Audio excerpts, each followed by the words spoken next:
ಬರೋಣ. ಇದಕ್ಕೆ ಯಲ್ಲಾಪುರ ಘಾಟ್ ಅಂತ ಕರೀತಾರೆ ಮತ್ತು ಅರ್ಬಲ್ ಘಾಟ್ ಅಂತ ಕರೀತಾರೆ. ಆ ಘಾಟಿಂದ ಒಂದು Ola P11R IC full slipper. ಅದ್ರೊಳಗೆ ಒಂದು ಕ್ಯಾಬಿನ್ ರೇಟ್ ಮಾಡೋಣ.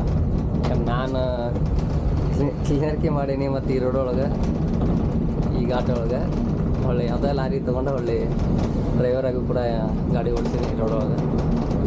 ಅದಕ್ಕೆ ಡೇದಾಗ ಮಾಡ್ಬೇಕಂದ್ವಿ, ಆಗಲಿಲ್ಲ. ನೈಟ್ ಒಳಗೆ ಮಾಡತ್ತೀನಿ, ನೋಡೋದು ಹೆಂಗೆ ಬರುತ್ತೇನೆ ಅಂತೇಳಿ ಟ್ರೈ ಮಾಡೋಣ.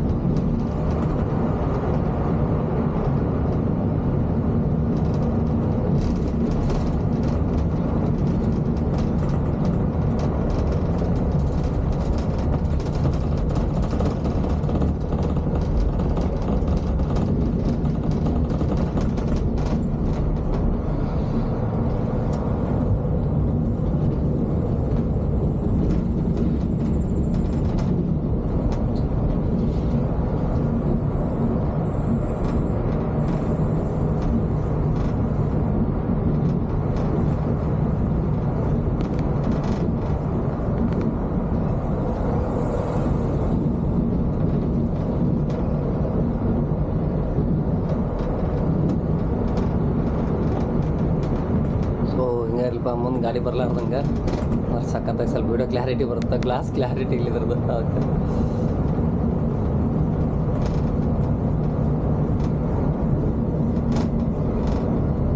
ಸೊ ಲಾರಿ ಯಾವತ್ತೂ ಘಾಟ್ ಒಳಗೆ ಇದೇ ಥರ ಸ್ಲೋ ಆಗಿ ಹೋಗ್ತಾ ಉಂಟು ಗಾಡಿಯಾಗೆ.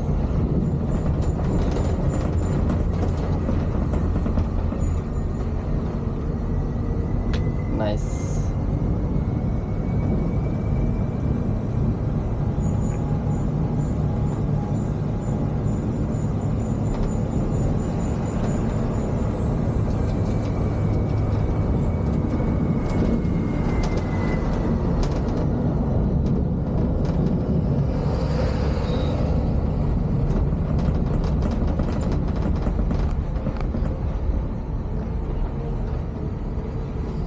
ತುಂಬ ಜನಕ್ಕೆ ಗೊತ್ತಿಲ್ಲ ಘಾಟ್ ಒಳಗೆ ಗಾಡಿ ಯಾಕೆ ಹಿಂಗೆ ಸ್ಲೋ ಹೋಗ್ತಿರ್ತಾವೆ ಲಾರಿ ಅಂತೇಳಿ.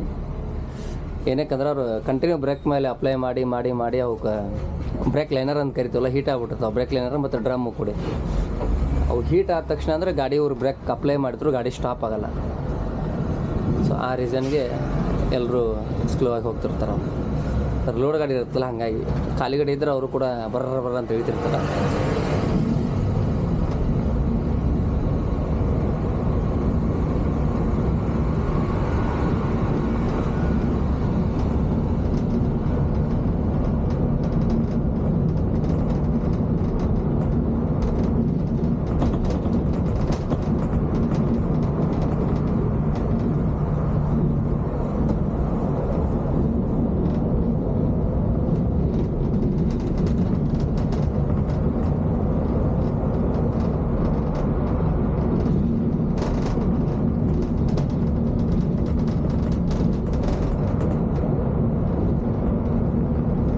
ಒನ್ಸ್ ಅಪಾನ್ ಟೈಮ್ ಒಳಗೆ ಸಿಕ್ಕಾಪಟ್ಟೆ ಅಂದರೆ ರೆಸ್ಟ್ ರೋಡ್ ಇದು.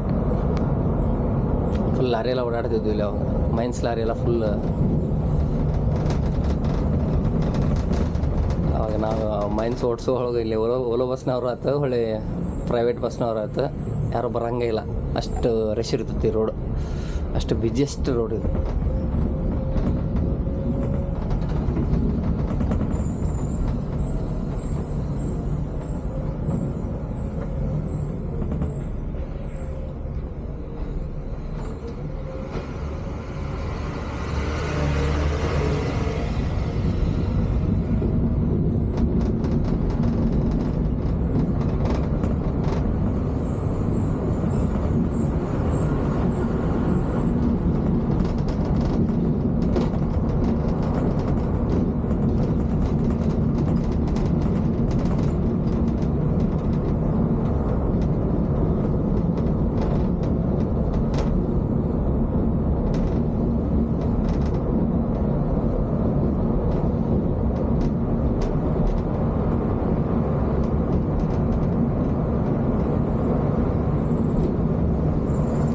ಡೇಂಜರ್ ಏನು ಘಾಟ್ ಇಲ್ಲ ಇದು. ಹಂಗೆ ಡೇಂಜರ್ ಘಾಟ್ ಅಂದ್ರೆ ಗಗನಬೋಡ ಘಾಟ್, ಹೊಳ್ಳಿ ಮೋಲಮ್ ಘಾಟ್, ಈ ಥರ ಎಲ್ಲ ಇರ್ಬೇಕು. ಅದು ಫುಲ್ ಗಗನಬೋಡ ಘಾಟಿದ್ದು ಹಾಕಿನ ಸುಮಾರು ಸತಿ. ಅದು ಮಸ್ತ್ ನಂಗೆ ಲೈಕ್ ಆಗೋದು ಡೇಂಜರ್ ಘಾಟ್ ಅಂತಾರೆ. ಅಂದರೆ ಯಾವುದೇ ಥರ ಸಪೋರ್ಟ್ ಏನಿಲ್ಲ ಲೆಫ್ಟ್ ಸೈಡಲ್ಲಿ. ಇಲ್ಲೆಲ್ಲ ಸ್ವಲ್ಪ ಸಪೋರ್ಟ್ ಅಂದರೆ ಡಿವೈಡರ್ ಎಲ್ಲ ಮಾಡಿದ್ದಾರೆ ಲೆಫ್ಟ್ ಸೈಡಿಗೆ. ಸೊ ಈ ಥರ ಸೈಡಲ್ಲೆಲ್ಲ ಇಲ್ಲಿ ಕಟ್ಟಿ ಎಲ್ಲ ಡಿವೈಡರ್ ಈ ಥರ ತೆಗ್ದಿದಾರಲ್ಲ. ಗಗನ್ ಬೋಡ ಘಾಟ ಒಳಗೆ ಈ ಥರ ಏನಿಲ್ಲ, ಫುಲ್ಲಿ ಡೇಂಜರ್. ಇನ್ನು ಇದಕ್ಕಿಂತ ದೊಡ್ಡ ಡೇಂಜರ್ ಇದಾವೆ ಘಾಟ್. ಇವಾಗ ನಾನು ನೋಡಿರೋದ್ರಲ್ಲಿ ಅಂದರೆ ಸ್ವಲ್ಪ ಡೇಂಜರ್ ಘಾಟ್ ಅಂದ್ರೆ ಇದೆ ಗಗನ್ ಬೋಡ ಘಾಟ್.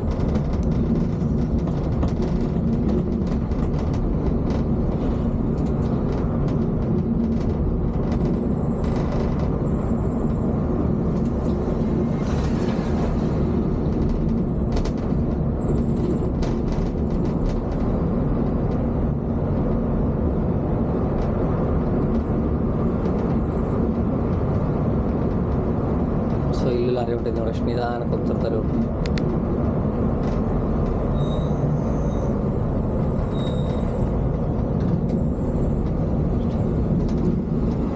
ಸೊ ಮೈನ್ಸ್ ಓಡಿಸೋ ಟೈಮಲ್ಲಿ ಇಷ್ಟು ಸ್ಲೋ ಯಾರು ಹೋಗ್ತಿರಲಿಲ್ಲ ಮೈನ್ಸ್ ಕಡೆಯವರು. ಬರ್ರ ಅಂತ ಫಾಸ್ಟಾಗಿ ಇಳ್ತಿದ್ರು. ಫುಲ್ ಟೈರ್ ಒಳಗೆಲ್ಲ ಹೋಗಿ ಬರ್ತಾಯಿದ್ವು ಅಂದ್ರೆ ಡ್ರಮ್ ಒಳಗೆ.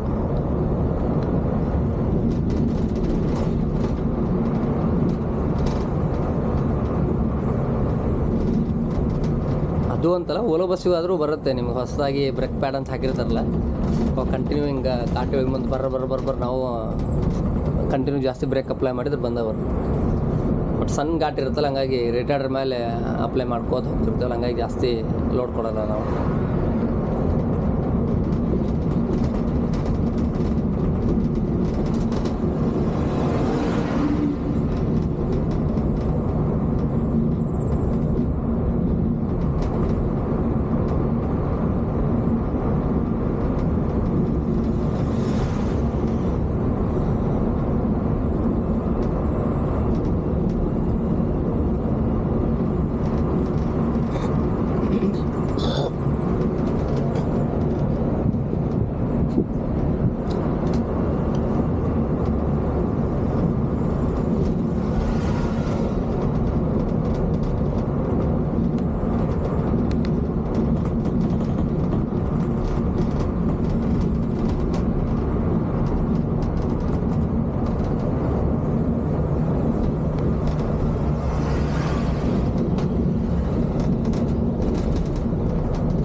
ಕೂಡ ಈ ರೀತಿ ಇಳಿಸಲ್ಲಪ್ಪ, ನಿಧಾನಕ್ಕೆ ಇಳಿಸ್ತಾನೆ. ನಾನು ಸುಮಾರು ಸರ್ತಿ ನೋಡಿದ್ದೀನಿ.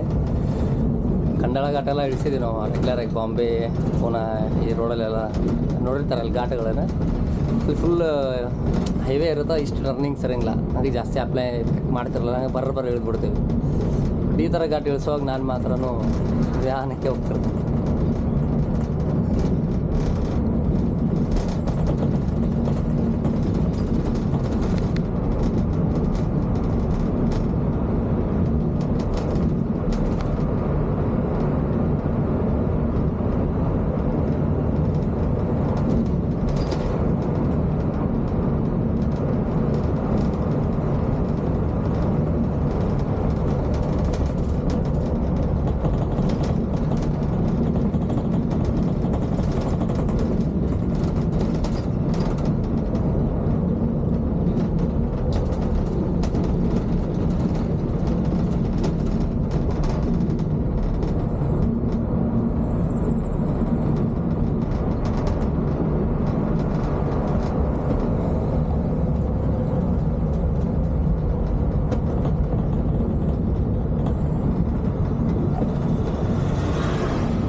ಟೋಟಲ್ ನನಗೆ ಅನ್ಸಿದ ಮಟ್ಟಿಗೆ ಇದು 14 ಕಿಲೋಮೀಟ್ರ್ ಇರ್ಬೋದೇನೋ ಘಾಟ್, ಅಷ್ಟೇ, ಹೆಚ್ಚು ಕಮ್ಮಿ, ಜಾಸ್ತಿ ಇಲ್ಲ.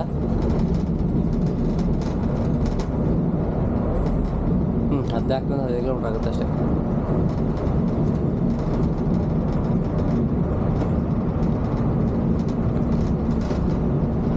ನಾನು ಜಾಸ್ತಿ ಹೇರ್ಪಿನ್ ಬೆಂಡ್ ಟರ್ನಿಂಗ್ಸ್ ಎಲ್ಲಿ ಇರ್ತಾವೆ, ಹೈಯೆಸ್ಟ್ ಬೆಂಡ್ ನಾನು ನೋಡಿರೋ ಪ್ರಕಾರ ಅಂದರೆ 72 ಹೇರ್ಪಿನ್ ಬೆಂಡ್ ಟರ್ನಿಂಗ್ಸ್ ಇದ್ರದ್ದು ಯಾವುದು ತಿರುಪತಿ ಲಾಸ್ಟ್ ಟೈಮ್ ನಾನು ನೋಡಿರೋದು. ಅದನ್ನು ಬಿಟ್ಟರೆ ನಿಂಬಂಬ, ಸತ್ಯಮಂಗಲಂ ಘಾಟ್ ಇವೆಲ್ಲ ನೋಡಿದ್ದೀನಿ. ಸೊ ಇಲ್ಲಿಗೆ ಮುಗೀತು ಘಾಟ್ ಇದು.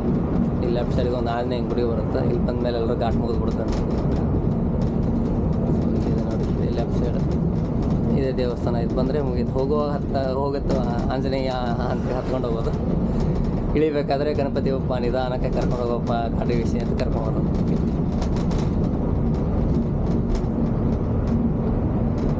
ಸೊ ಈ ರೋಡಲ್ಲಿ ಇದೊಂದೇ ಘಾಟ್ ನೋಡೋಣ.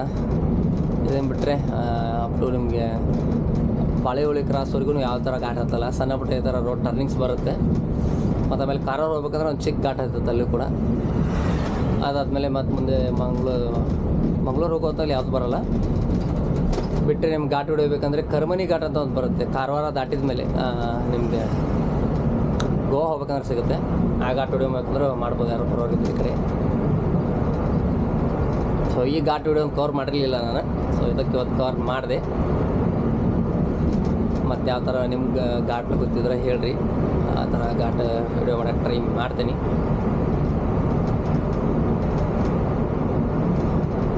Thank you for watching.